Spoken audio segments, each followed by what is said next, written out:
இனிய காலை வணக்கம் நண்பர்களே. இந்த நாள் நல்ல நாளாக அமைய உங்கள் எல்லோருக்கும் நல்வாழ்த்துக்கள். இது மே மாதம் 2 சனிக்கிழமை காளகஸ்தியிலிருந்து.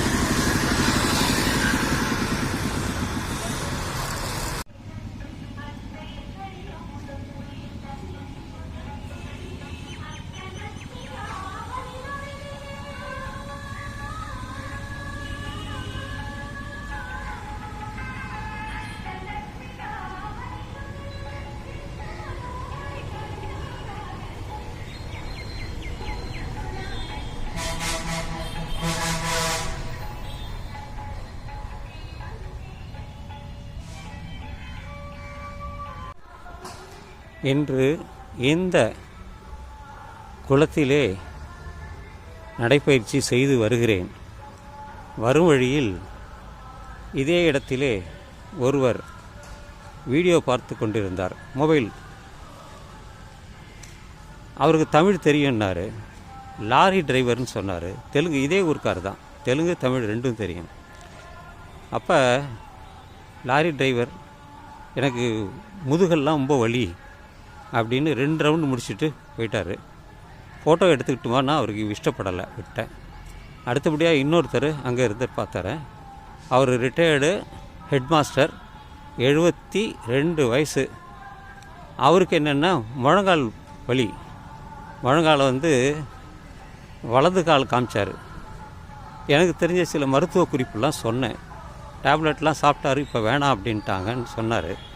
அவர் தமிழ், தெலுங்கு, அதில் தெலுங்கு தான் பேசினார். இங்கிலீஷ் அப்பப்போ கலந்துக்கிட்டார் அவர். இதுலேருந்து என்ன தெரியுதுன்னா, அவருக்கு சுகர் கிடையாது. 2வது பார்த்தவருக்கு சுகர் எதுவுமே கிடையாது, ப்ரெஷர் எதுவுமே கிடையாது. ஆனால் எனக்கு இருக்குது. நான் மாத்திரை சாப்பிட்றேன், நல்லாவும் இருக்கிறேன். இது இனிப்பு கொடுத்தா சாப்பிட்ருவேன். நடைப்பயிற்சி இருந்தால் போதும் அப்படிங்கிற ஒரு நம்பிக்கையில் நான் போயிட்டுருக்கேன். எனவே உடல் 60 வயது நடந்த பிறகு பலருக்கு நோய் வருவது சகஜம். அதையெல்லாம் வென்றுவிட வேண்டும். அதையே வைத்துக்கொண்டு தன்னுடைய வாழ்க்கை நடைமுறையை நிறுத்திவிடக்கூடாது. அதுதான் நான் சொல்லக்கூடிய ஒரு ஆலோசனை. பாருங்க, இவ்வளோ பெரிய இதில் பல பேர் வாக்கிங் போகிறாங்க. நான் இன்றைக்கி கொஞ்சம் வந்தது லேட்டு தான். நான் ஒரு 4 மணிக்கு எழுந்தேன். எல்லாருக்கும் குட் மார்னிங் சொல்லி முடித்தேன். திரும்பியே படுத்திருந்தேன். கதவை திறந்துக்கிட்டு வரணும். அதனால் நான் ஒரு 6:30 ஆச்சு, வந்துட்டேன்.